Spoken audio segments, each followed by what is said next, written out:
What's up, everybody? This is Dominic DeAngelo of SEScoops.com, and I'm happy to have with me here today none other than Mike Santana, who just made his TNA return at TNA Rebellion, defeating Steve Macklin. Santana, dude, it's great to finally talk to you and meet you in person here, kind of thing. Absolutely, man. All is good. All is good. Riding that high, riding that high. Absolutely. And dude, I caught that promo you made afterwards, after the match and everything like that. How kind of therapeutic did that feel for you? And just being in that element back in TNA, kind of making a statement, defeating a former hmm TNA champion on top of it. What were those emotions going through you initially, getting back in that fold? Um, Man, I mean, adrenaline was at a all-time high, man. Like I had went through a lot for the, year, 2 years prior. So getting to that moment and living in that energy and just it was insane, man. And I did exactly what I set out to do, make a statement. And I came back and like you said, I beat a former world champion. Um, and that promo, man, I meant every single word. Like that was they caught me straight coming through the curtain and I meant every word and it was speaking from the heart. So it was pretty funny because it got a little awkward once I got a little loud, like everyone around me just went silent. It was like, oh, all right, this guy. He means Uh business.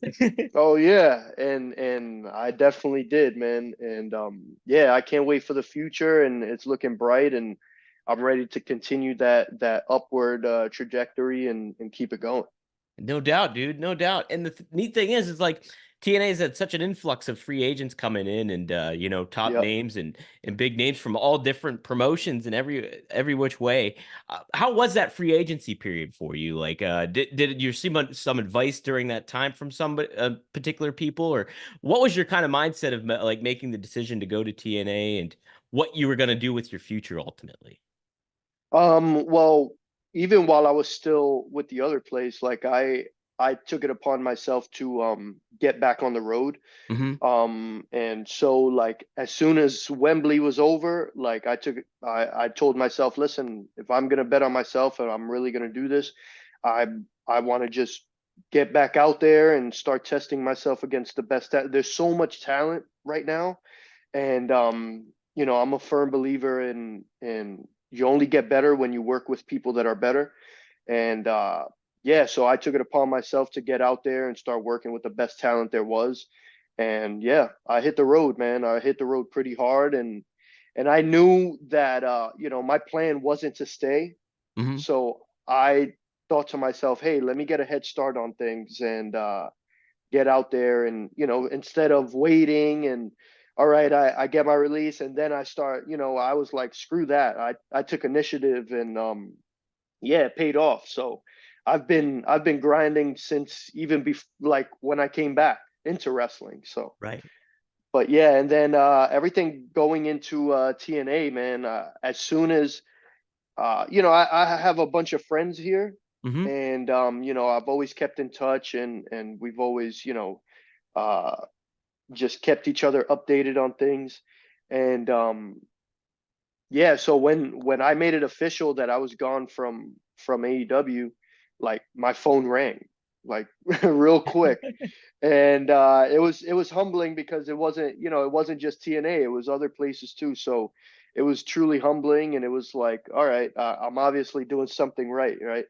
And but yeah, TNA, I always knew that it was a place that I needed to get back to and I had unfinished business and yeah, I'm excited, man. I'm really excited. I love what they've been doing. I love, seeing how hard the entire team works, everyone from in ring to production to, the office, everyone is there for the same goal and that's elevating the company and that's making sure that TNA continues to be a place to be for wrestlers and everyone.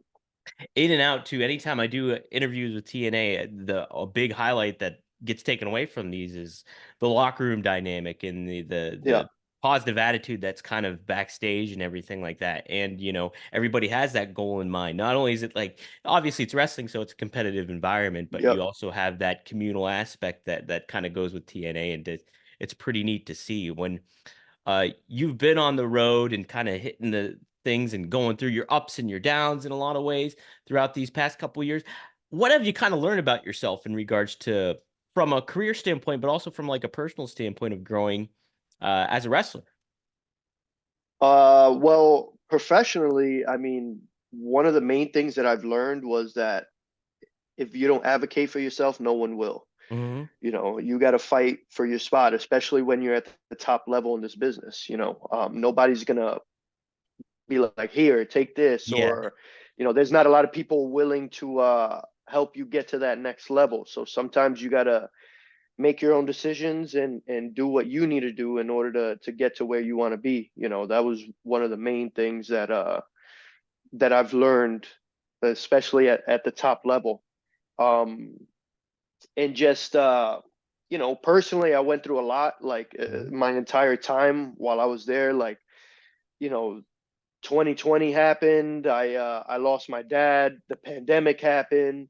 We were stuck in one place. It was just so much going on. Then I developed issues with addiction, and so it was a lot. So that entire time definitely taught me a lot about myself and how to I guess better handle situations. You know, Yeah. I'm thankful that I took the time to get better and to realize that I was having issues and make the changes that needed to be made. Um, but yeah, I'm better than ever now. You know, like I think that I need it. I'm a firm believer that everything happens for a reason to Hmm. get you to where you need to be, and I believe that I needed to go through everything that I went through in order to get here and to, you know, be appreciative of everything that I have and everything that I'm gonna do. So yeah, I don't regret anything. I don't say, oh, I wish I didn't go through that. No, I bring it. You Bring know, it. life, Yeah. yeah, life is gonna life. You know, and it all depends on how you adapt and take control of whatever you can and keep it pushing. 100%. And like the thing is like having that ability to take self inventory and kind of realize you need to take a step back or do stuff to kind of enhance your own life when it comes to like either the struggles or whatever. Plus, you're in an Yep. environment that's pro wrestling, and so Yep. it's like a completely wild like kind of circus going on around you and stuff like that. Trying to assess all that and dealing with personal life. It's I am sure it's extremely rewarding, and I'm very happy for you that you're able to kind of do that and hit the reset button for yourself on that. Hell So. yeah. It was Mhm. definitely much needed. I appreciate it. Yeah, no doubt, dude. From inspiration, I kind of like always asking this question too when I have the opportunity is creative inspirations that you pull from outside of the ring. Is there anything that really Hmm. stands out to you in certain ways that you're like, hey, because I always find it very cool when wrestlers they go outside the wrestling bubble to kind of pull things Hmm. from outside, and then that feels fresh in the squared circle. And a lot of times, is there Yeah. certain things that you've kind of done that you'd be like, oh, I need to take that from this or whatever? Any certain instances that stand out to you? I know this is gonna sound like, I guess, cliche. I love old gangster movies. Yes, okay, sweet. A lot of the hood classics, you know, like King of New York, um, New Jack City. Mhm. There's a lot of movies that I watch and I'm like, man, those, you know, just adding those certain elements to my personality and stuff like that. But also just staying true to myself and who I am. And you know, like I've always made it known Bret Hart is like an icon to me. He's the reason why I got into wrestling. So um to me growing up, I was never into like the big over the top cartoon characters, right? I was Right. Brett stood out to me because he was real, he was honest, he was himself. You know, what you saw was what you got, and he spoke about his family, his values, where he came from, and what he's here to do. So that always stood out to me, and I always said that that's the kind of performer I want to be. You know, just pretty much put myself out there and put a lot of my own personality into what I do. How much interaction have you had with Brett? Have you gotten to meet him and certain things like Oh that? yeah. Yeah. Oh Mhm. man. Like I got to meet him once. He was doing a signing. We were all doing a signing. I think it was the big event in New York like a few years ago. Uh-huh. And his agent had came to us and he had heard that I'm a huge Bret Hart fan and stuff. And he was like, hey, you want to go meet Bret? And I was like, first of all, you asking me that is What? is ridiculous. Yeah, yeah. So So Brett was in a private like room, and he had a like the longest line, of course. And he literally stopped the line and sat there with me for, I mean, it felt like forever. And we just talked. And the fact that he knew who I was, and just like, it was awesome. It was a humbling experience. I felt like a kid. It was Yeah, great. I could imagine. Did he give you any like input or like insight or anything like that with I that? mean, no, he was at the time I was doing LAX, so he Uh-huh. knew we were with Conan, and he told me that Conan was the guy who taught him the sharpshooter and stuff That's like that. Yeah, and yeah, we were just talking generally about stuff, and yeah, man, I was just so in. That was the first time that I felt like, oh man, this is crazy, and I'm from New York, so I'm so used to like seeing celebrities and whatever, and it's like it's normal. But right, for right. some reason that day, I was just like, oh man, it's Bret the Hitman Hart.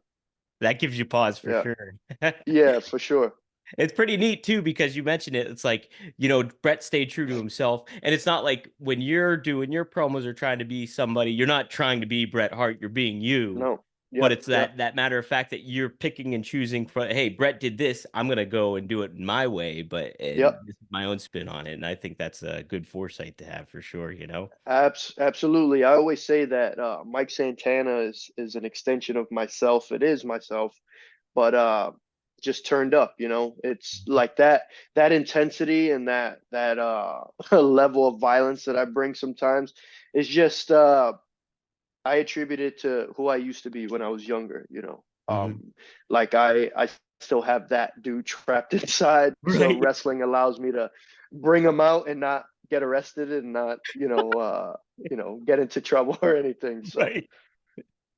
Yeah, that's definitely a good balance to have. Cool. Well, absolutely, absolutely. also, what I wanted to ask you about, I always found it super cool when you'd walk out on AEW or another product and have a Roberto Clemente shirt on and stuff like that. And Oh I'm a yeah, huge Pirates fan. hell Obviously, yeah. Roberto, I'm based in Pittsburgh, so he's all over the place here. Talk Yep. about your connection with Clemente and that tie you have with him.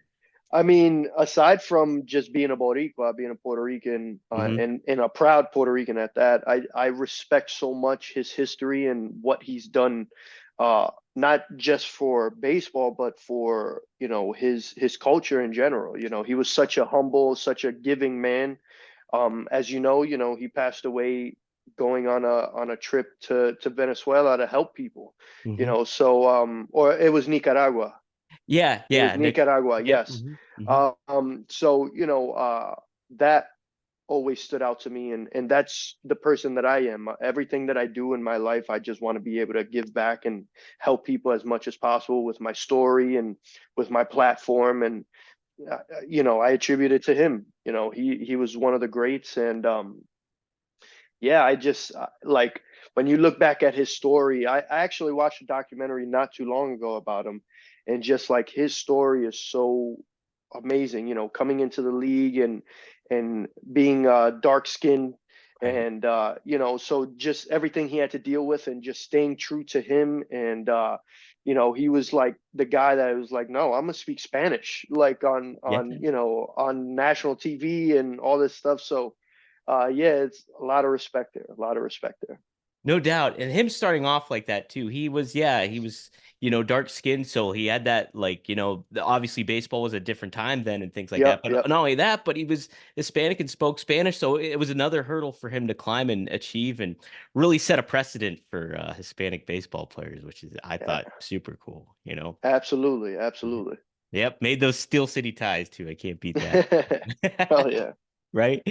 Yeah, as far as the locker room backstage and stuff like that, I always like to kind of get the details about like working with guys like Tommy Dreamer or a veteran like Hmm. Gil Kim. I know Lance Storm's backstage, who has also Hmm. kind of helped you reacclimate and get back into the TNA swing of things, so to speak.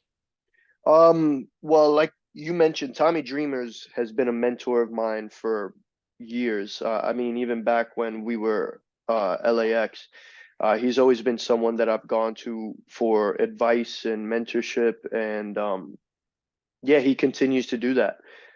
For the past few years, we always keep in touch. We always text each other and keep each other updated on things or sending each other funny jokes. Yeah. Um, but yeah, he's definitely up there as far as someone that I go to for advice and mentorship and whatever help that I need. I know I could always count on him. Lance Storm, I got to meet a while back, um, but also we got reacclimated when I came back to Rebellion, and he was actually the agent of our match, Oh, and yeah, so I mean, look at his work. Like he's definitely one of those top guys that I love. Has so much talent, and I'm thankful that I'm gonna get to work with him even more and learn from him. Gail is Gail. She's a legend. So yeah. she's always been amazing, man. She's definitely another good friend. So yeah, I'm excited to be back and be working with an amazing team. I know that I'm going to continue learning, which is the biggest part of pro wrestling. You want to always continue learning. You want to always be able to adapt to whatever comes. And yeah, the team is there. Yeah, 100%. Do you find yourself too? I can kind of relate in the aspect of like always wanting to kind of get better and stuff like that. And Hmm. do you find yourself getting restless a certain ways? Like I can't remain on my laurels or rest on my laurels or anything like that. Is that a pretty big motivator for you, a primary? Yes, absolutely. Like I feel like comfortability and complacency is a huge no-no for me. Like Yeah. I cannot it gives me anxiety. Like I can't it once I feel myself not growing or not advancing or not like I I got to do something, you know. And I think that also attributes to that New York mentality, like hustle and bustle, and like. But yeah, I have to continuously keep striving to be better and like I'm goal oriented and yeah, like I can't like there's no stopping with me. I gotta keep doing something. But Right. uh but yeah. I'll close it out with this. What's been on like to kind of get a quote unquote little escape at some points from wrestling? What's been on your watch list or music list? Something that you kind of been diving into a little bit outside of the ring, so to speak. Music. I have a very like eclectic, like taste in music. Like Hmm. my musical palette is all over the place. From hardcore hip hop to metal to punk and R&B and like everywhere. I love music. Um, so I definitely dive into that daily. As far as I'm a big watcher of documentaries, like I Okay. love documentaries. Hmm. I just finished watching this new OJ. I think it was like a similar to like a 30 for 30 on Netflix, Yeah, yeah. on OJ.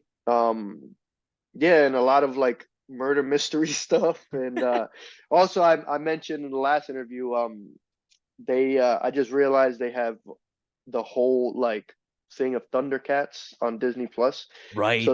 that's a huge thing that my dad and I used to watch when I was younger, and yeah, so Oh man. Well, be ready. I think a forthcoming interview for you. Somebody's gonna dive deep with you, I think, into that one. So uh-oh. I got the inside track on that one. He was like, Gotcha. don't talk about Thundercats to him. And I was like, I won't.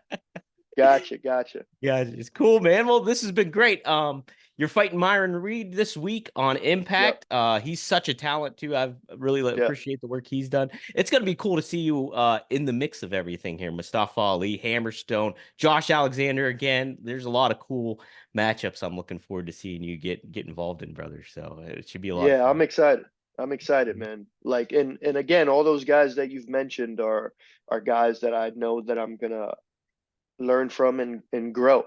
So that's a big thing for me again. So I'm excited. Hell yeah, man. Hell yeah. Well, cool. It's great talking to you for the first time, and looking forward to seeing you flourish in wrestling, brother. I appreciate it, man. Thank you so much. Awesome. Thank you guys too. And hey, we'll see you next time here on SEScoops.com.